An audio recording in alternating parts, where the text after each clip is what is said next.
ગુજરાત વિધાનસભાના ચોમાસુ સત્રની જાહેરાત થઈ ગઈ છે। તારીખ 8, 9 અને 10 સપ્ટેમ્બરે ચોમાસુ સત્ર રહેશે। ગુજરાત વિધાનસભાએ બહાર પાડ્યું છે આ સત્ર સંબંધિત જાહેરનામું। આજથી તારીખ 20 ઓગસ્ટ સુધી ધારાસભ્યો તારાંકિત પ્રશ્નોની સૂચના આપી શકશે।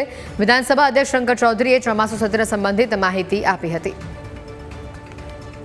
ગુજરાત વિધાનસભાના ચોમાસુ સત્રની જાહેરાત કરી દેવામાં આવી છે। તેની તારીખોની જાહેરાત થઈ ગઈ છે। 8, 9 અને 10 સપ્ટેમ્બરે ચોમાસુ સત્ર રહેશે। ગુજરાત વિધાનસભાએ સત્ર સંબંધિત આ જાહેરનામું બહાર પાડ્યું છે।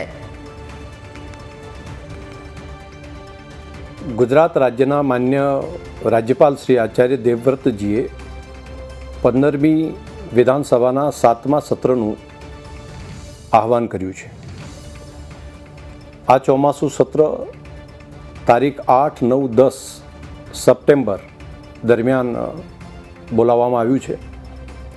ગુજરાત વિધાનસભાએ જેની અંદર માન્ય ધારાસભ્યશ્રીઓ પ્રશ્નો પણ પૂછી શકે તે માટે આજથી કરી અને તારીખ 18, 19, 20 ઓગસ્ટ સુધી તેઓ પોતાના પ્રશ્નો ડાયરેક્ટ પણ નોટિસ આપી શકશે અને અહીંયા આવીને પ્રત્યક્ષ રીતે પણ દાખલ કરી શકશે। તો એક ઓનલાઈન તેમજ પ્રત્યક્ષ આપવાની બંને પદ્ધતિ ચાલુ રહેશે।